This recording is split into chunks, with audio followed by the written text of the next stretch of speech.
Bank খাতে যে non performing লোনের যে পার্সেন্টেজ, এটা আপনারা জানেন, এটা এখন 35% চলে গেছে।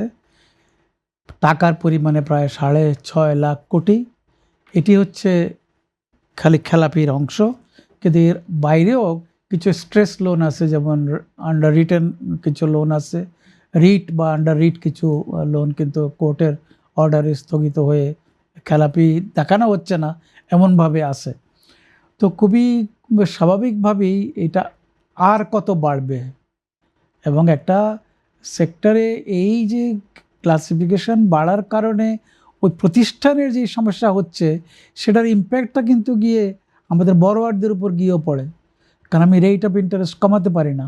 এইদিকে ব্যাংকের ক্যাপিটাল শর্টেজ হয়ে যাচ্ছে, প্রভিশন শর্টফল হয়ে যাচ্ছে, সব ধরনের ইন্ডিকেটারে কিন্তু যাদের পাবলিক লিমিটেড কোম্পানি যে ব্যাংকগুলো, তারা শেয়ার হোল্ডাররা ডিভিডেন্ড পাচ্ছেন না, এরকম হচ্ছে। গত বছর থেকে যে এই নিয়মটা চালু করা হলো, সেটা হচ্ছে যে আপনার কোনো শর্টফল থাকলে আপনি এখন আর বাংলাদেশ ব্যাংক থেকে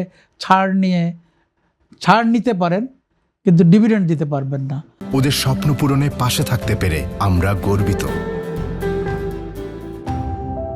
ইভেন এমপ্লয়ীদের বোনাস দিতে পারবেন না। ফলে এনপিএলের ইম্প্যাক্টটা কিন্তু বিশাল। এটা কিন্তু ব্যাংকিং সেক্টর না, এটা ইকোনমিতেও অনেক বড় প্রেশার আমাদের ভিতরে ক্রিয়েট করে।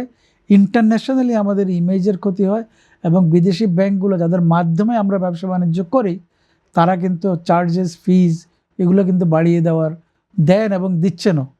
তো ফলে যেটা হচ্ছে যে আমাদের ইকোনমি এখন যেইভাবে বড় হচ্ছে, সেই বড়োর সঙ্গে ক্লাসিফিকেশন বড় হতে হবে এমন কোনো কথা না। কিন্তু গত কিছু দিনের যে খারাপ হ্যান্ডলিংয়ের কারণে কিছু ব্যাংককে একীভূত করা হচ্ছে, কিছু নন ব্যাংকে লিকুইডেশনে দেওয়া হচ্ছে, এগুলো কিন্তু এই ক্লাসিফিকেশনের ইম্প্যাক্ট।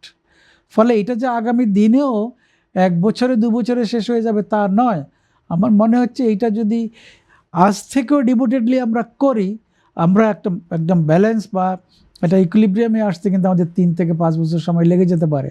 এর আগে হইলে ভালো, কিন্তু ইতিমধ্যে যে আরও লোন খেলাপি হবে না, সেই গভর্নেন্সটা ব্যাংকগুলো ইউজ করছে কিনা বা অ্যাডপ্ট করছে কিনা আমরা না হওয়ার সম্ভাবনা দেখি। কিন্তু কথা হচ্ছে যে ছাড় দিতে হইলো, আপনি দেখেছেন যে এক্সিট পলিসি, নীতি সহায়তা, এই নামে কিন্তু অনেকগুলো সার্কুলার করে কিন্তু এখনও বড় বড় গ্রুপগুলোকে বিশেষ কারণে প্রয়োজনে দেওয়া হচ্ছে। তো সেইগুলো যদি আবার ওয়ার্ক না করে, তাহলে কিন্তু ওই চ্যালেঞ্জটা কিন্তু থেকেই যাবে।